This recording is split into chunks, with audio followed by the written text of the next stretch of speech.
farzandlarga nimadir maktablarimizda nimadir ish qildirishsa yoki birovni bolasiga sal qattiq gapirib yuborsa, inson huquqlari, bola huquqlari, bolamni bir narsa qilma deydiganlar chiqib qoldida. Lekin yapon maktablarida unaqa emas.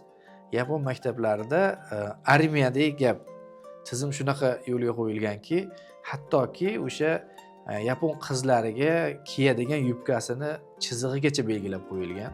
Qayergacha bo'ladi uzunligi yoki qulog'iga sirg'alar taqishi mumkin emas.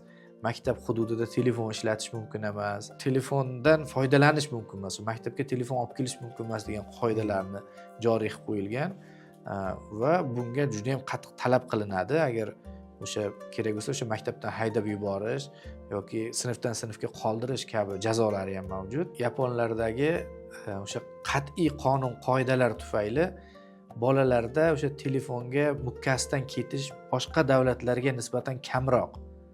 O'sha maktablarida bolani 24 soati shunaqa qattiq darajada nazoratga olinadiki, bolani o'ynashga bo'lgan o'sha telefon o'ynashga, maktabda yoki boshqa o'sha ijtimoiy tarmoqlar bilan chalg'ishga bo'lgan bo'sh vaqti kamroq bo'ladi. Xohlasa ham o'yna olmaydigan darajada bo'ladi. Buni qaysiki biz o'zimizni farzandlarimizda ham ko'ramiz. O'sha maktabdan soat ertalab 9 da ketib, obeddan keyin 3, 4, 5 larda qaytib keladigan bo'lsa, kelib turib boshqa ishlarini qilib, telefonga mashg'ul bo'lishga deyarli vaqti qolmaydi. Buning uchun o'sha Yaponiyadagi maktab tizimini roli katta deb o'ylayman.